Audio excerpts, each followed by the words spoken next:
Welcome to Belly Dance Alchemy, a captivating blend of the best elements of career and professional development and the magic of belly dance. I'm your host, Kelly Nottingham.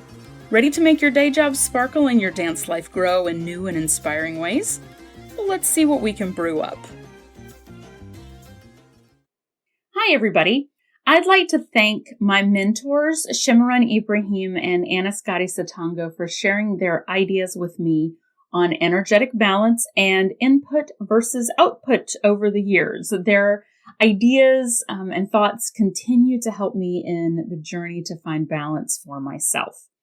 So how many of you have been trying to find more balance between your work and the rest of your life? And how many of you have really struggled with this because the whole finding balance thing just piles on more stress and starts to feel like work in itself? Well, in today's episode, we're going to explore a new way of thinking about work-life balance. This episode is going to be a little different from our normal episodes. Instead of giving solutions for you to take with you into your life, this episode is more of a take these ideas and think about them episode. A to-go cup kind of episode, if you will, because these are the types of worldview and mindset shifts that can't be fixed in 30 minutes. You will definitely need to sip on these for a while. Now, I've been hearing a ton about work-life balance, especially ever since COVID hit, and most of us, except for our wonderful essential workers, were effectively forced to stop our regular lives and sit at home. Now, for some, this was seen as an opportunity to sit down and take stock of life with a capital L. What have I been missing out on because I've been spending so much time at my job? Wow, my kids are great. Or, wow, my dogs are really needy when I'm home all day. Or, wow, I just realized I don't actually have any hobbies. So let's start square dancing. And now we're falling in love with the idea of not working all the time. Hooray! That is awesome. But, and this is a big but, I honestly think most of the advice out there on how to do this whole not working all the time thing is off the mark. Instead of giving people the freedom to enjoy the life part of the equation, we're often told to work harder on the life part. And that just creates more work.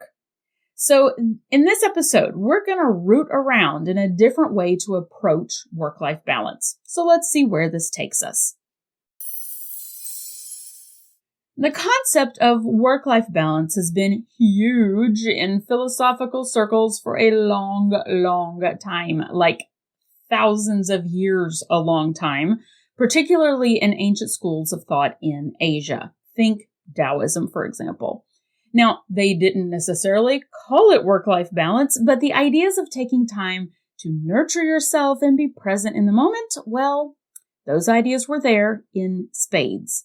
In the West, however, the few trickles of these ideas that popped up were basically just crushed by ideas of productivity at all costs, of working hard to earn a reward of any kind, even literally just earning the right to be a member of a community required work, and doing nothing or taking time for yourself was seen as lazy, selfish, and evil. Evil. Of the devil evil. Grab your pitchfork kind of evil. And if you think I'm being melodramatic, well, here's a phrase that was preached to me as a kid over and over, and I'm positive a bunch of you grew up with this too. Idle hands are the devil's playthings. In other words, if you aren't constantly doing something productive, you're a literal instrument of evil. So I'm going to go ahead and say this now, even though it'll take time to really sink in. You are not a bad person for taking time for yourself. You are not a bad person just because you aren't productive all the time. You are not a bad person for caring for yourself. Now, please note that I also have to say these to myself a lot because this kind of worldview runs so deep for so many of us that it can take a lifetime to truly let go of this. So this is where I'm going to go off on the advice so many of us read and hear about work-life balance. Are you ready? Here we go. We work. We are productive members of society, but we feel it deep in our gut or in our heart or in our mind that something is missing from our lives. We feel numb or disconnected or stressed or frustrated or completely overwhelmed and worn out. Sound familiar? And we know we don't want to live this way, but we don't know what to do about it. So we read articles and books and listen to well-meaning people who say that we need to build in time and methods to balance our lives with our work. So we decide we need to do better. We need to spend more time with the kids, or on our health, or on creating a cozy home, or decorating so we're organized, or working on a passion project, or purging our meditation corner so we can do mindfulness. This is where discussions of self-care also come in. We need to schedule yoga time. We need to get a massage. We need to light a candle and write in our journals. Now, if you haven't listened to our previous episode on self-care, you may want to add that one to your listening queue because that is not the whole picture of self-care. Lighting candles and massages are great, but they aren't everything. And this is where the work-life balance conversation is off the mark big time. All of this work-life balance discussion ties the life part into self-care, but they're not really the same thing. You can do lots of self-care, but still feel your work-life balance is off. Because I don't think the problem is work-life balance as much as it is doing and being balance. What do I mean by doing and being? Now, there are many different ways to discuss these two concepts. Most people have seen a yin-yang symbol, the circle with the two swirly halves, one's black and one's white, with a dot of the opposite color in each half.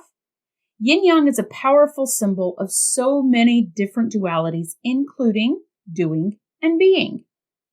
Now, you may have also heard of doing and being described as energetic masculine and feminine. Now, I don't mean gender here, as in like male and female body parts. I mean these spiritual and energetic archetypes of masculine and feminine. Masculine energy is doing energy. Feminine energy is being energy. So doing energy is driven, goal-oriented action. It's also driven, goal-oriented thinking. It's a way of existing in the world that's on some type of path toward something. Doing energy thinks of the past and the future and how those are different from the present. Doing energy is taking anything around us, including our emotions and thoughts, and saying, I need to do something with these. I need to fix something about these. For most of us, we live most of our waking hours and our working hours in the doing camp. So it's hard to even really understand that there's another camp at all, the being camp. So what is being? Being is non-linear, non-goal-oriented, and is non-action. It's receptive, but it's not receptive but waiting for something to happen. It's receptive without expectation of anything happening. It's stillness. It's acceptance of what is right now. Being is hard, especially if you've been raised with ideas that not doing is wrong and evil and you're going to hell for laziness. And because daydreaming and relaxing and just enjoying ourselves in the moment have been identified by society as a type of laziness, we don't let ourselves do it much, or we feel guilty when we do. I mean, think about the last time you just zoned out. It could have been in any number of locations or situations. Maybe you were driving down an empty road, or washing dishes, or staring out the window during a work meeting, or showering. We sort of weirdly stop consciously existing for a little while. And what happens when we zone out? We get brilliant ideas. Our minds relax and we make connections between thoughts. We have random memories pop up. We go still and can feel our bodies relax. We sometimes feel more connected spiritually. We be. But how many times do we actually allow ourselves this opportunity? Usually this zoning out happens when we aren't really expecting it or trying to do it, which is very being of it, just to show up unannounced. The thing is, we're so used to trying to accomplish all the time that we've lost the ability to zone out easily, to just be whenever we want. We become so attuned to doing, even when we're trying to take care of ourselves, that the life side of our equation, what may tie partially to self-care, just ends up becoming a big exercise in doing. I mean, think about how we vacation nowadays. If we're lucky enough to take time off from work, we try to force ourselves to relax and usually can't, even if we're in a beautiful location. So we blame the actual travel part for not letting us relax. So we instead stay home for a staycation. And then we decide that during our staycation, we must relax. So we're going to make a big long list of all the things we need to do to relax. And that doesn't work either. And we end up going back to work even more stressed than before our vacation because we tried so hard and it didn't work. Hello, doing mindset. The big issue with all of these work-life conversations is that we're not looking for more to do, but we don't necessarily realize that. So we just try to do different things to get a different result. We feel the work side of our lives is too much, but in reality, it may or may not be too much work that's causing life to feel out of balance. It's that we're trying to fix too much doing with more doing. So where in my life can I recharge myself turns into what else can I do to fix me? Most advice gives you more to put on your to-do list, which adds more onto the work side of the equation. Work hard for your work-life balance. If I do more, I will be happy. If I work hard and then take the time from my job and do things with my kids, to do things with myself, to do things with my spouse, we're still not balancing ourselves. We're just overloading our doing side again. This is why so many self-care conversations to me are strange. Self-care becomes its own burden because we try to do so much to do self-care right. Self-care in itself becomes a productive, goal-oriented effort.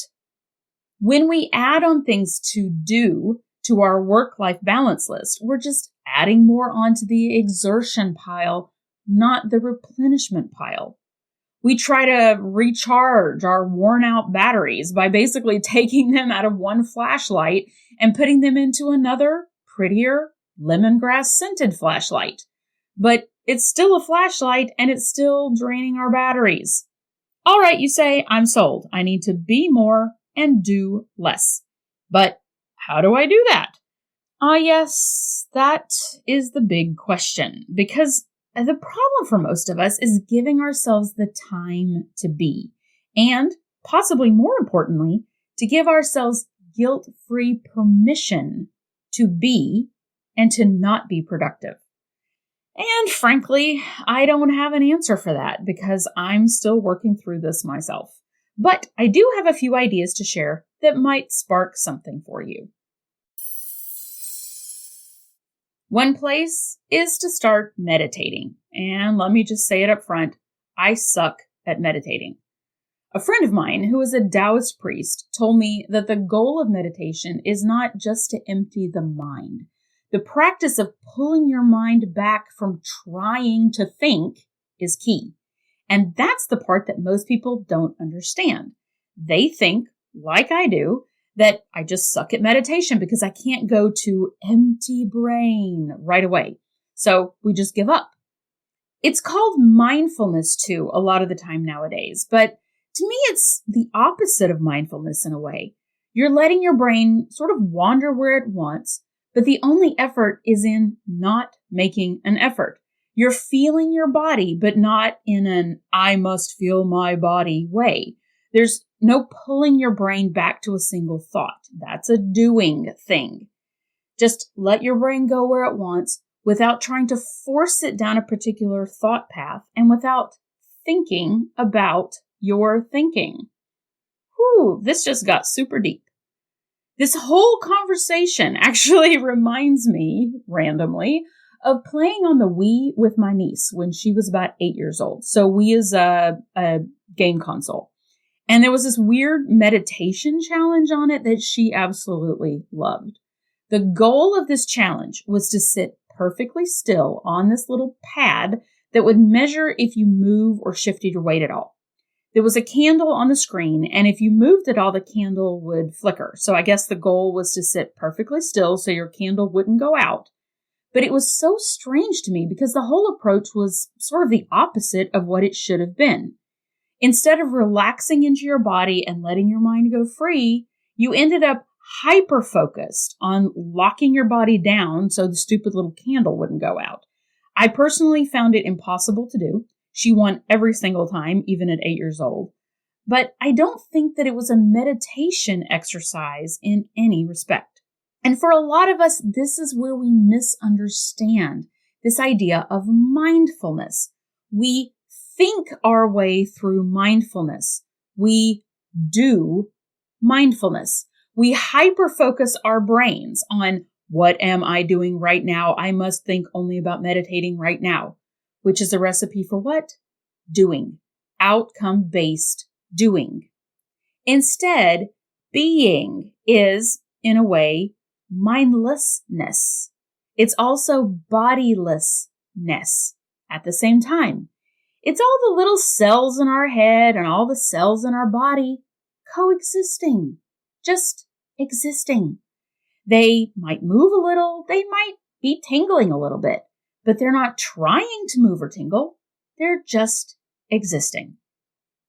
Now, a lot of times we also liken mindfulness to flow states. And I'm not going to argue with how awesome flow states are, because they are. Flow is a great place to be when working. Time kind of disappears and you get completely engrossed in what you're doing and everything else just melts away from around you. But when we try to get into flow in our recharge time, that can add just another layer of doing. After all, the goal of flow is effortless what? Effortless productivity. And the effort itself is just more doing. We found yet another way to do, because not doing feels selfish. And we may have all kinds of baggage come up from our upbringing and societal rules that demand that we feel guilty when we do things for ourselves. So even our non-doing time has to feel somehow productive. So what's the answer to this doing and being way of work-life balance? That's a really good question. I don't think there is an answer. I think it's different for each of us. Each one of us can plug into that being side of life, but it will look different for each of us. All I do know is that it's worth trying. And the great thing about being energy, we don't have to try to balance it like we think. It doesn't have to be a level teeter-totter in this way. Doing and being energy don't work that way. Being time weighs much more than doing time. It has more impact on us than doing time. So instead of worrying about work-life balance and spending this amount of time working and this exact same amount of time in our life part, we don't have to worry about balancing 30 minutes of doing and 30 minutes of being, because being recharges us for much more than the same amount of doing time drains us. Being time doesn't have to be huge chunks of time. And when we get better at it, we can actually be while we do. Think about showering, but zoning out. Find opportunities to let your mind go blank, doing dishes or taking a walk. Letting our minds wander from our to-do list to, well, anything that isn't focused on an outcome. When we give ourselves permission to not have to do all the time, we recharge. It's that constant need to do that wears us out. Simply being, as hard as it is, will help us balance ourselves out. So let's take this one for a final spin. In this next week, try to be. Find a few minutes today to be. Stare out the window. Stare at your hand. Try to let the doing go without forcing the doing to go. This is where the big challenge comes in, right? It's hard to let ourselves not be productive. There can be a lot of guilt there, so be kind to yourself. Relax and let your mind wander and see where it goes. And if you find this useful or you have a trick for this, let us know. Thanks, everybody. Have a great day. If the pandemic lockdown has made you aware of some major changes you want to make in your career or dance life, I can help. Maybe you realize you hate your current job, or that you're holding yourself back from making a big life change that deep down you really want. Now is the time to start building momentum for the future. I've spent my career in professional development and training at Fortune 100 companies, leading training initiatives and coaching people from frontline employees to executive level leaders to improve their relationship to their work, their colleagues, and themselves. If you think some non-judgmental support and gentle nudging would help you to get going, give me a call to discuss one-on-one coaching and consulting. If your organization or company is ready for an injection of new ideas, energy, and practical tools to improve company culture and efficiency, let's chat. I have off-the-shelf workshops ready to bring to your organization on topics like effective communication, change management, presentation skills, and a suite of leadership development workshops, just to name a few. Custom workshops are also an option. For a 30-minute complimentary consultation, email me at bellydancealchemypodcast@gmail.com, go to bellydancealchemy.org, or reach out to me on LinkedIn or via the links in the podcast notes so we can see if I'm a good fit for your needs. Well, thanks for listening. If you like what you hear, please subscribe to this podcast and share the magic with your dance friends. If you want more, you can sign up for our mailing list at bellydancealchemy.org, or you can email me your suggestions and feedback. I would love to hear from you at bellydancealchemypodcast@gmail.com. Bye.